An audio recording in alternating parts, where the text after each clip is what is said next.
Army officer जिसका नाम रविंद्र होता है, वह अपने घर से सैकड़ों मील दूर पश्चिम बंगाल में रहा करते थे। रविंद्र को पश्चिम बंगाल के सिलीगुड़ी में पोस्ट मिला होता है। वहाँ पर रह कर के अपना ड्यूटी किया करते थे। जब उसका ड्यूटी ख़त्म होता था तो रविंद्र क्लब में जाकर मन को बहलाने के लिए 1-2 पैक पी लिया करते थे।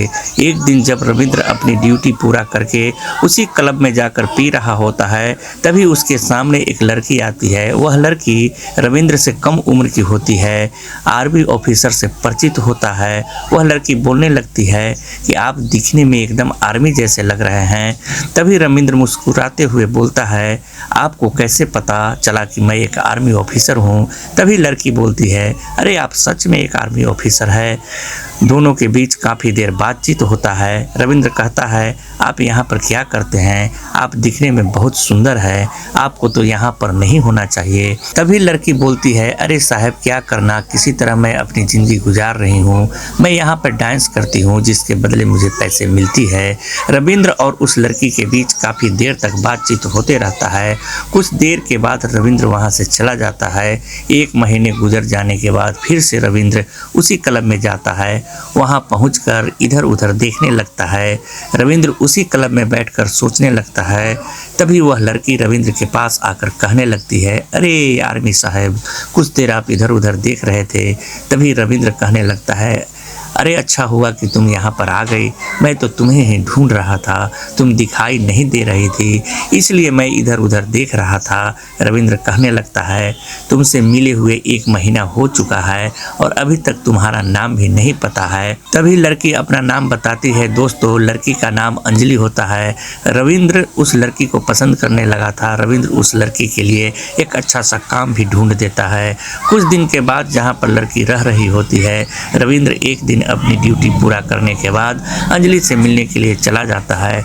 उस वक्त रात का समय होता है। जब रविंद्र वहां पहुंचता है तो पहले से ही लड़की 1-2 पैक बना कर रखी हुई थी। दोनों खूब पीते हैं।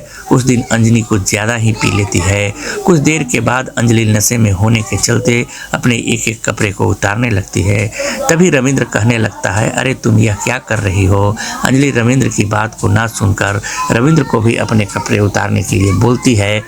अंजलि नशे में होने के चलते वह बोलती है, अरे आर्मी साहब, आज मुझे खुश कर दो, ऐसी खूबसूरत लड़की आपको कहाँ मिलेगी? रविंद्र कुछ सोच पाता उससे पहले ही अंजलि अपनी हरकतें करना शुरू कर देती है।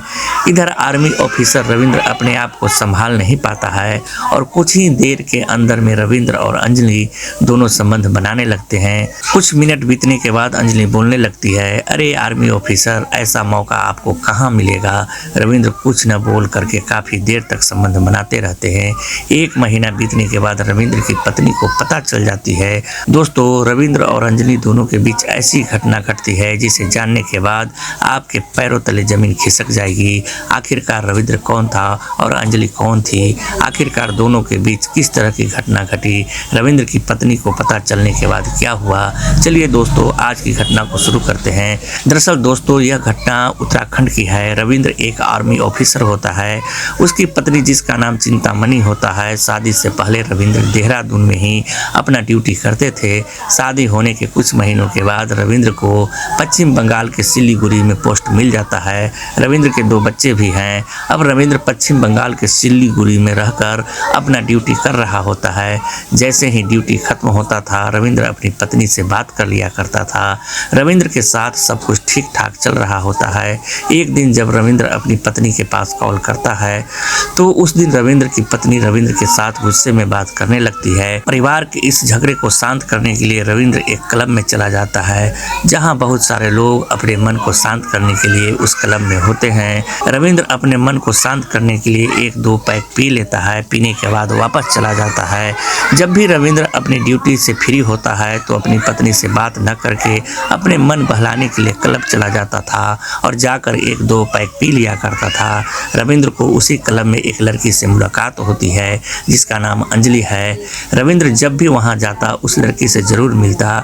वह लड़की वहां पर डांस करके पैसा कमाती थी। अब रविंद्र धीरे धीरे लड़की को पसंद करने लगा था, इसलिए रविंद्र अंजलि के लिए काम भी ढूंढ देता है। तो यह वही घटना था जहां पर रविंद्र अंजलि के रूम में जाता है मिलने के लिए। उस दिन अंजलि पहले से ही 1-2 पैक बना कर रखी होती है।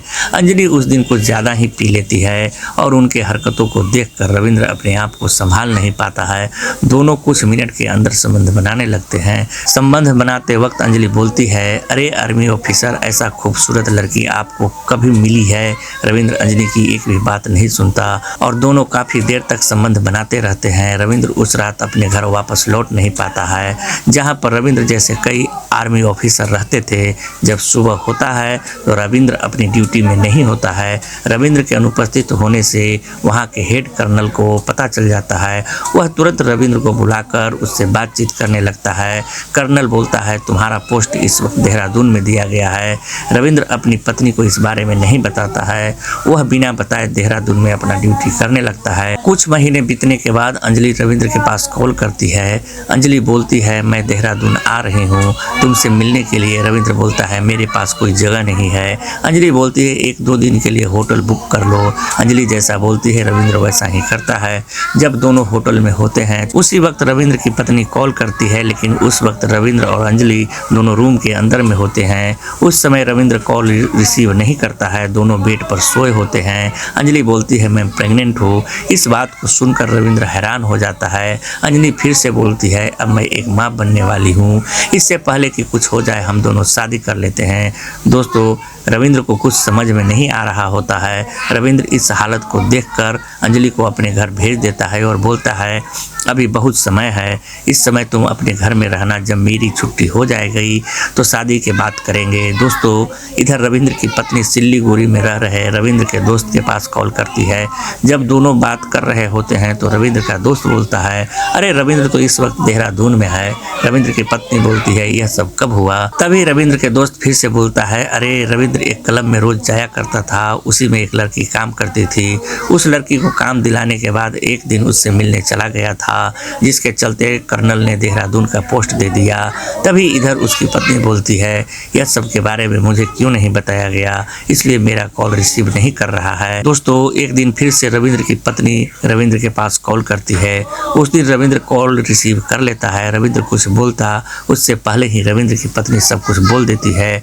पत्नी बोलती है, तुम उसके साथ शारीरिक संबंध बनाए हो और वह एक माँ भी बन जाएगी। रविंद्र पूरी तरीके से फंस चुका होता है। रविंद्र सोचने लगता है, अंजलि को मैं मार देता हूँ। कुछ महीने के बाद रविंद्र को अपने ड्यूटी से छुट्टी मिल जाता है। वह तुरंत अंजलि के घर चला जाता है। अंजलि रविंद्र को देखकर बहुत खुश हो जाती है। रविंद्र बोलता है, चलो हम दोनों कहीं घूमने चलते हैं। दोस्तों, रविंद्र अंजलि को लेकर कार में बैठाकर एक जंगल की ओर ले जाता है।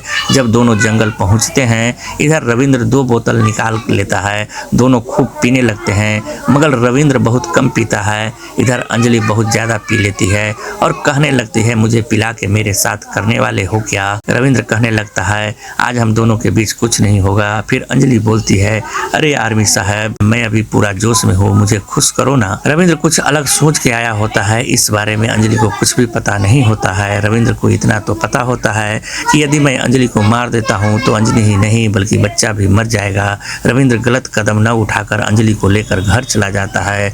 जब सुबह होता है तो रविंद्र अंजलि को सब कुछ बता देता है। अंजलि सब कुछ समझ चुकी होती है। रविंद्र अंजलि से माफ़ी मांगने लगता है, मुझे पहले से ही तुम्हें सब कुछ बता देना चाहिए था। अंजलि रविंद्र से कहता है, देखो रविंद्र, इसमें अपने आप को गलती मत समझो। जो हो गया उसे भूला नहीं जा सकते और नहीं बदल सकते हैं, लेकिन परिवर्तन जरूर ला सकते हैं। दोस्तों, 1-2 महीने के बाद रविंद्र अंजलि को लेकर अपने घर उत्तराखंड चला जाता है। रविंद्र अपने पत्नी को सब कुछ बता देता है। काफ़ी देर तक परिवार में बातचीत होते रहता है। आखिरकार रविंद्र और अंजलि की शादी भी हो जाती है। देखो दोस्तों, इस घटना में रविंद्र के साथ जो हुआ वह आपके साथ न हो, नहीं तो कुछ भी हो सकता है। दोस्तों, इस घटना को सुनाने का मकसद किसी को परेशान करना या आपका दिल दुखाना नहीं है। इस तरह की वीडियो देखने के लिए आप हमारे YouTube चैनल को सब्सक्राइब कर सकते हैं। तो मिलते हैं एक नई वीडियो के साथ, नई कहानी के साथ। तब तक आप लोग अपना और अपने परिवार का ख्याल रखें, सुरक्षित रहें, सतर्क रहें। जय हिंद, जय भारत।